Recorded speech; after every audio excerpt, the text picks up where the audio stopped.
As to what criterion can be applied to determine when a condition of threatened security arises, we can perhaps only speculate or turn to the thinking of eminent minds. Shimada's high rank and position was not bought at the price of membership in the Nazi Party of Germany. As a member of the Navy, he belonged to a powerful organization which the evidence has shown never caused the fall of a cabinet or prevented its formation, and seldom took the initiative in state decisions.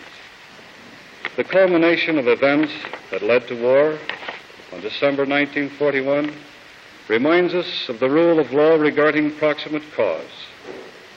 The causes that are merely incidental or instruments of a superior controlling agency are not the proximate causes and the responsible ones, though they be nearer in time to the result. It is only when the causes are independent of each other that the nearest is, of course, to be charged with the disaster. It is with a sincere and honest appraisal of the evidence presented in this case that we ask for the acquittal of the accused Admiral Shimada Shigetaro on all relevant counts in the indictment.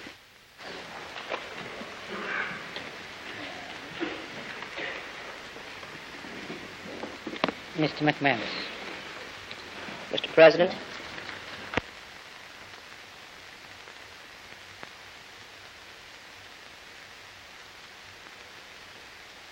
Mr. Levin. Mr. President, members of the tribunal, I might say before I begin that I was in the midst of preparing an errata sheet in connection with this summation, anticipating that the Iraqi case would not be presented before, would not be concluded before tomorrow afternoon. However, I request too, Mr. President, that any portions of the summation which I do not read and which I do not ask that be deleted be made part of the transcript of the record. There will be quite a number of pages which I shall not read. As to whether the gradual extension of the China incident was absolute. Conclusion. First period. We submit that the evidence establishes that during the first period referred to by the prosecution of Kaya's connection with the government, that is, until he became Minister of Finance in 1937, he indicated his peaceful attitude, intentions, and opposition to the military from the early 20s when, at the London and Geneva Naval Conferences, as a government official in a minor capacity, he exerted every effort to obtain the agreement for the reduction and limitation of naval armaments, that he was not and did not participate in a conspiracy or participate in planning or initiating an aggressive war, and that he is not guilty of the charges contained in any of the counts of the indictment covering that period. Second period. That during his brief tenure as finance minister in the first Hanoi cabinet, he was opposed to the extension of the China incident. That he was finance minister such a short period of time before the incident occurred that it would have been impossible for him to have known that the incident was contemplated or planned. That he had no part in it and had nothing to do with, and that he had nothing to further the Manchurian incident, and that he did nothing to further the Manchurian incident. And his opposition thereto and well-known attitude for peace is indicated by the fact that he was requested to resign. The prosecution does not contend that there is any evidence in the record to sustain the counts of the indictment in groups 2 and 3 against Kaya. We submit that the entire case of the prosecution against Kaya is of the same tenuous character as that indicated in his presentation with reference to groups 2 and 3, that there should be a finding of not guilty as to him on all of the accounts in the indictment.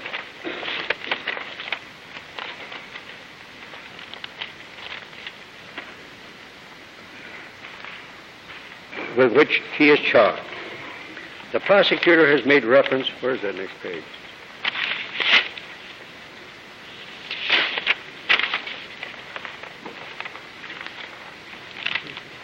Where is it?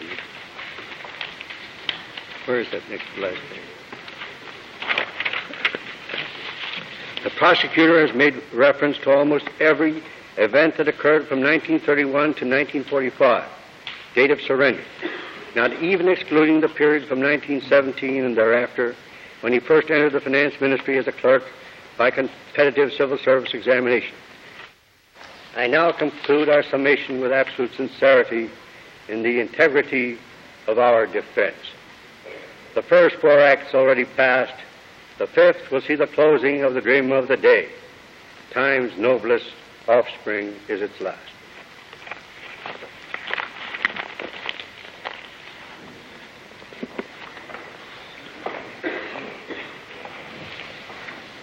Mr. McManus.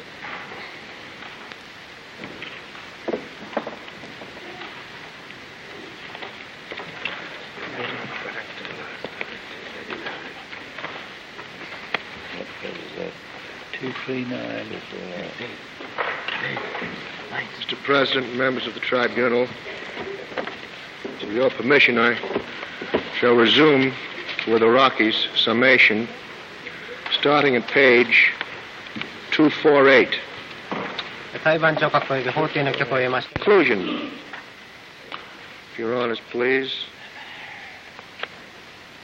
I'm sure that every one of you members of this tribunal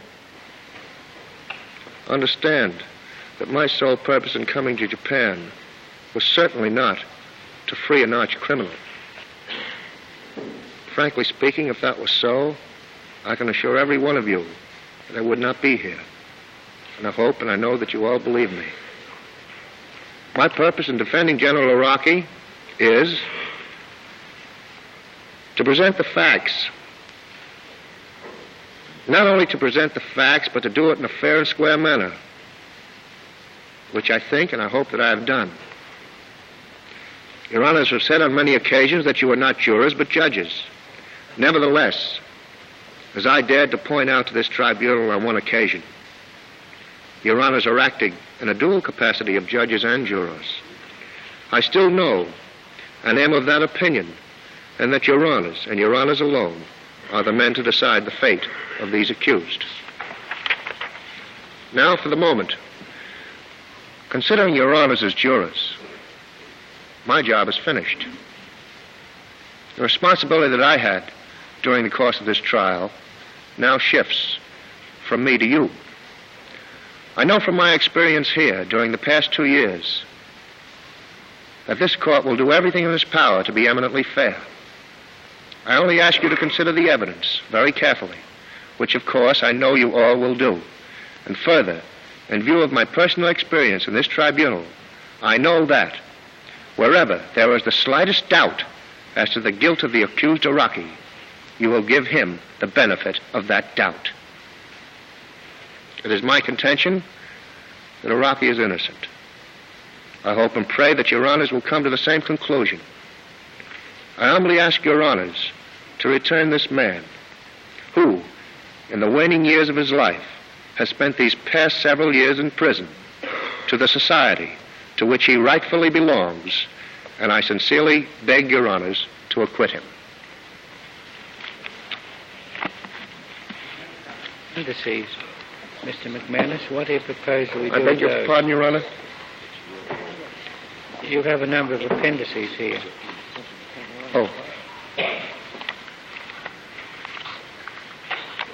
If your honor pleases, I laid the foundation for your honors to please read those documents. I do not intend to read them. They are rejected documents. There are about 5 rejected documents of 4, and I laid the foundation as to it's your honor's choice whether or not you care to read them or not. Appear in the transcript. I'm going to tell him that. That's why I asked him. が含まれております。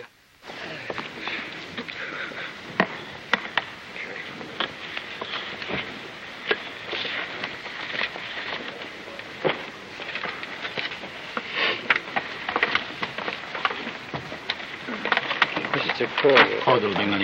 Mr. President, with the permission of the tribunal, I will proceed in presenting the summation of the accused Shiratori. ただいまより被告白鳥の個人最終弁論を提出いたします。 Division 1, General. The defendant Shiratori is indicted on counts 1 to 17, 27 to 32, 34, and 44. That is to say, he is indicted only on counts common to all the accused in the present case. It may therefore be said that the gravamen of the charge against him is his alleged involvement in a conspiracy or conspiracies which the prosecution contends existed during the period from January 1, 1928 to September 2, 1945.